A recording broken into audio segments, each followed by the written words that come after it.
Mga kalods, meron pala kaming family trail ngayon sa Tanay Rizal. First time naming mag-trail. Gamit lang itong Innova at saka yung Toyota Rush na 4x2. Kasi wala naman kami sasakyang 4x4. Tinanong muna namin sa resort kung pwede ang 4x2. Pwede naman daw. Kasi hindi naman kami dadaan ng ilog. Kalsada lang ang dadaan namin kaya pwede. Kaya naisip ko, pwede palang mag-trail din yung 4x2 lang. Kasi karamihan sa napapanood natin ay 4x4 karamihan ang ginagamit, lalo sa Tanay Rizal. So titingnan po natin kung ano mga dadalhin natin mga idol. Kasi 2 days and 2 nights kami doon. Ito na. So ito pala yung mga dala namin. Tubig. Isang galong tubig. Kasi kung mabitin yan, mayroon pa naman tubig doon. Mga chicherya, mga pagkain na andito. Ayan. Tapos yung nagdala din kami ng karaoke sound system. Tapos ito, yung mga nasa loob dyan ay yung mga iihawin namin, yung liempo. Tapos yung isda. Iihawin namin gabihan kasi meron kaming bonfire. Ito naman yung mga tent, mga upuan na i-install namin pagdating doon. Tapos importante din yung kung maplatan ka, yung automatic na car lifter na hindi ka na kailangan magpaikot-ikot o magbumba-bumba para tumaas ang sasakyan mo kung sakali ma-flat ka. Diyan naman yung sa karton na yan ay andyan yung mga car accessories. Tapos yung mga damit nandun na sa loob. So idol, hindi natin pwede kalimutan yung first aid kit. Nandiyan, kompleto na yan. Ayan, first aid kit. So ito na po yung likuran natin, bakante ito. Kasi yung isa namin sasakyan, meron ding mga dala sila. Kaya ito, kami lang dalawa ni Mrs. ang sasakay nito. Sa kabila naman, bali 4 sila. So hinihintay na lang natin idol yung anak ko doon na papasok na. At mag-convoy kami dahil dadaan pa kami doon sa Centro Mall para bumili na kung ano pa. Of course, bibili kami ng mainom doon. Paalis na kami. Time check, alas 12:25. Going to Tanay Rizal. Ayan na. Camping site. Okay, family trail, first time.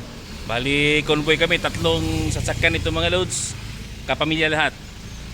Sige na loads, babos! Bali, palabas na kami ng bahay loads. Palabas na kami ng subdivision. Ito na kami, ito Tanay Rizal. Mga loads, dalawa lang kami muna ngayon. Kasi yung isa namin kasamahan nandun pa sa Antipolo paghihintay. Kaya nakasunod lang ako sa anak ko. Palabas pa lang kami ng Montalban. Napaka-traffic. Dito kami dumaan sa bundok ng San Mateo. Iwas traffic. Tapos bababa kami ng Fortune, Parang, Lilac, Masinag. Sa punto kami dumaan. Tapos papasok na kami ng Antipolo. Papasok na kami ng Marikina. Tulay ng Fortune. Sa inyo. Ito yung pabrika ng Fortune, napakalaki. Kaya lang sarado na. Ay, walang dalang itlog. Ayan o. Kung naririnig nyo yung Asan Fortune yung hotdog? Tobacco Corporation, ito yun. Kaya lang sarado na siya. Walang hotdog. Dito na kami sa Lilac, yung pinakasikat na avenue sa Marikina Heights. Nandito yung mga restaurants na matitindi. Lilac Street. Loads, napaka-traffic pala dito sa Masinag, as in. Sa bagay, alas 4 pa naman ang schedule, pero napaka-traffic sa Masinag, bakit ng Antipolo at Kogyo. Kogyo na kami mga loads, nalagpasan din namin yung mga traffic na antitindi. Masinag. Ito na loads, yung huling hirit sa tag-init namin, tag-ulan na. Maganda ito. Naka-tent kami, na-imagine ko na naka-tent kami. Tumawid ng tubig sa... Oo. Imbis na walang ulan, maulan na. Okay lang to loads.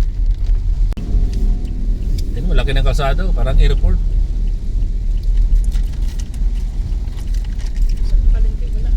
Layo-layo pa tayo. Mukhang palengke ako. Ang laki ng kalsada, Lods. Talo pa yung EDSA. Dublihin mo pa yung EDSA. Ito na, Lods. Ang lakas ng ulan. Patay tayo nito. Huling hirit sa tag-init. Wrong timing yata. Huling hirit sa tag-init. Hindi kami makaligo dito sa dagat. Malamig eh. Oo. Ay, bahala na. Sige na. Ito na, Lods. Dito na kami sa gubat. Gubat na to yo. Ang karalala. Papuntang Quezon. Hello. Nakakatakot ako. Lah, ito na yung sinasabing Pags. Ang dilim nga oh. Ano yung sinasabi niya? Madilim. Ah. Hala. Nakakatakot to, Pags oh. Matindi ito. Ito na yung sinasabi ko, Lods. Alas 3 pa lang pero grabing dilim na dito sa Tanay. Wala pa kami sa Tanay eh oh. Wala pa kami sa Tanay. 30 kilometers pa. Adventure to, idol. Maganda ito. Pasok na tayo, Lods, sa mismong camping site. Pababa na kami ng Daraitan Road. Medyo matarik ang daan dito. Kailangan ingat-ingat lang mga Lods. Mga idol, ito na kami. Ang haba-haba ng yung palusong, idol oh. Ilang kilometro na kami?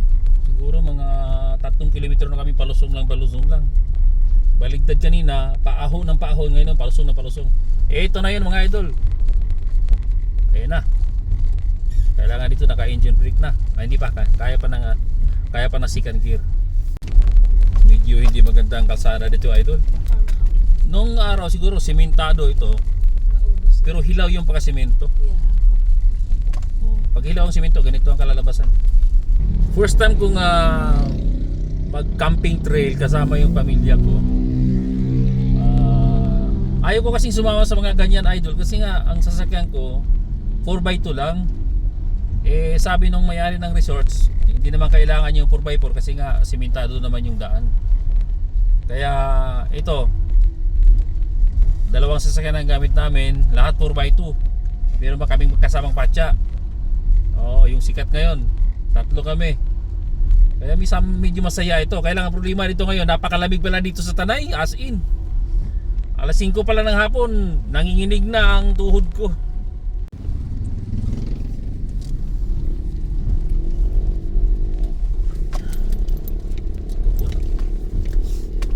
Takas mga bato dito.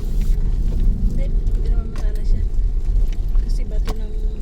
Dito na kami, Lods. Mga bilog-bilog. Ito na. Nako, yung kasada medyo matalas mga bato. Wag lang yung gulong eh. Nakakatakot. Oo. Yung nila, yung tulay. Ito talaga. Yung tulay nila ba? Kaya pa to sa mga 4 wheel, Kahoy lang. sa mga kaya pa to sa mga hindi mga 4 wheel drive. Huwag lang sa truck. Wag lang. At tinan mo, Sa truck ng natawid bato. tayo, yun oh. Oo. Wala, tingnan mo. Ayan. Agoy, ito na. Okay. Kahoy lang pala ito, mga lodi. Diyos ko po. Oh. Pag malakas ang ulan dito, yari. Mawasiwas ito. Ay, baka Diyos ko po. mapunta tayo sa gilid.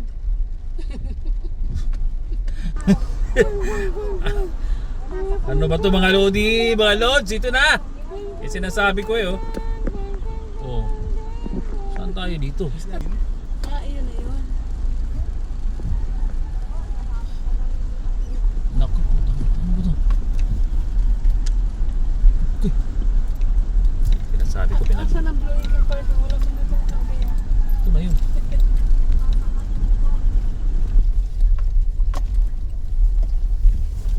Kasama namin yan.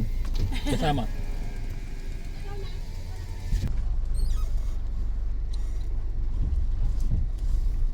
Ngayon, sabi mo, hindi ka mag-aircon. Ngayon, mag-aircon ka.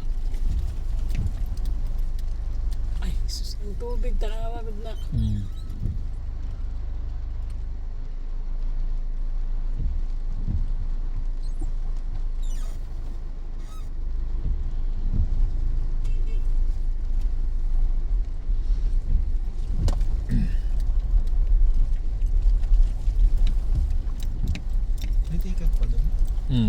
50 lang.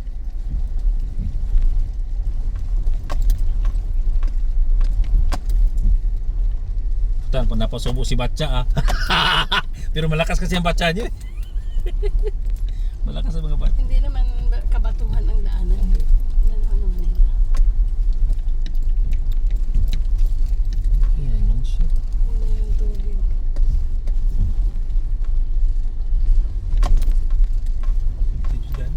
May cottage tayong isa.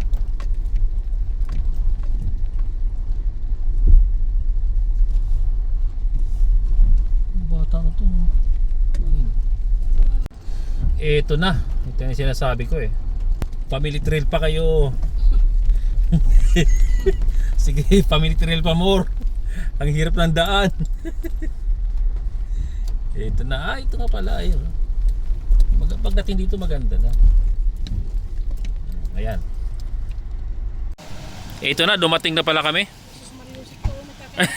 Ito na, dumating na kami. Sandali lang. Ayan. Nandito kami sa, napapagitaan kami sa mga bundok. Ayan. Grabe. Kararating lang namin mga lods. Ito, gutom na gutom yung mga kasamahan ko. O, kaway naman kayo dyan, o. Nasa YouTube to, ha? Ayan, o. O. Koy. Ayan yung bukas pa kami uwi nito, ay.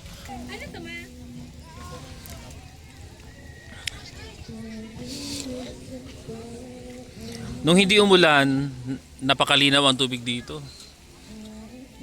Kaya nga umulan, kaya yan, nagkulay putik na. Pero okay yan. Yan ang pinunta dito, lalabanan natin yan. Oh. Yan ang gusto kong mga ganitong challenging eh. Mamaya gagawa kami ng tent dito, ito yung lugar namin. Just imagine napakalayo dito guys. As in napakalayo pero pinupuntahan ng mga tao. O tingnan mo yung tent namin, oh, ang cute. Yan yung bahay namin. Oh. Ganyan magkakalaki lang dito, magkakasinlaki lang. Yung iba naman tent na maliliit, parang kubo lang pero grabe ang daming tao, puno. Yung parking doon, hirap na hirap kami yung parking. Just imagine ha, umuulan pa, habagat pero punong daming tao. Oh. Oh dito na ang cute sila si sir nakapag na ng tent. Oh. Nakaharap pa sila sa ilog mismo. Ito na medyo stable na kami dito. Ayan. Kaway. Tika. Koy. Hoy. Kaway. Pupunta ako dyan. Ito yung dito na kami sa mismong ilog. Dati ang kulay dito green or malinaw na tubig, pero ngayon dahil umulan medyo maputik-putik siya. Napapaligiran po tayo ng mga puno. Ayan. Doon naman bundok at saka may mga kasamang ulap. Diyan kami nagstay. Yung cottage na yun na dalawang palapang, nandiyan kami. Ay, nakakawala ng stress dito guys, sa totoo lang. Kasama ko pamilya ko, parang napakasarap ng pakiramdam. Parang gustong gusto ko dito as in talaga. Kahit na medyo malayo ang biyahe, napakaganda.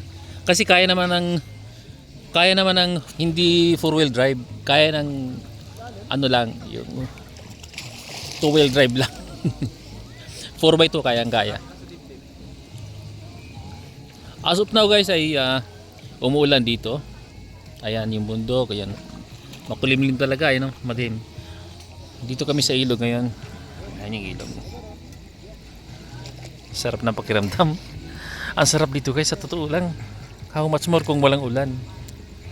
Kami may mga tent. Oh, di ba? Susulitin natin ang family bonding natin.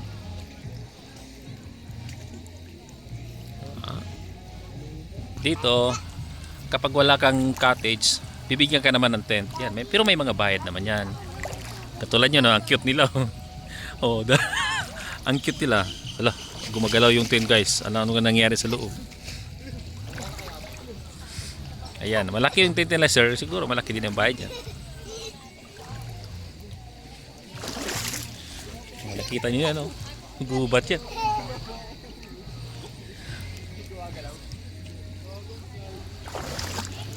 Oh, tingnan mo sila, oh. Nag-inom. Ayan. Kamusta yung sinaing nyo?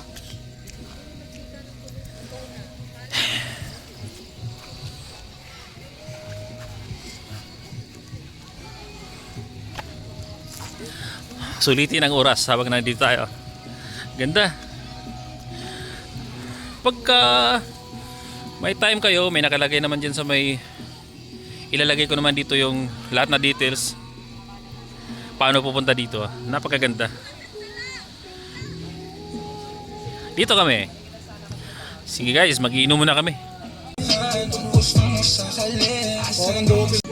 Napakasarap ganito pagkasama mo yung pamilya mo talaga, as in. Masaya. Huling dagat ko nung yung anong nagbataan tayo sa boat, sa auto. May kasama pa kaming aso. Ayun, oh. Ma, parang kung nagbago ka, nagbago Hindi na siya nagdagat nung pumunta tayo sa Bohol. Good morning, nature.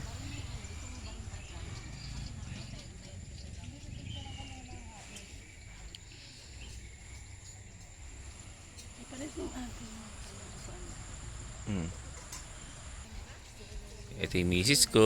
Ayan. Diyan kami natulog sa taas.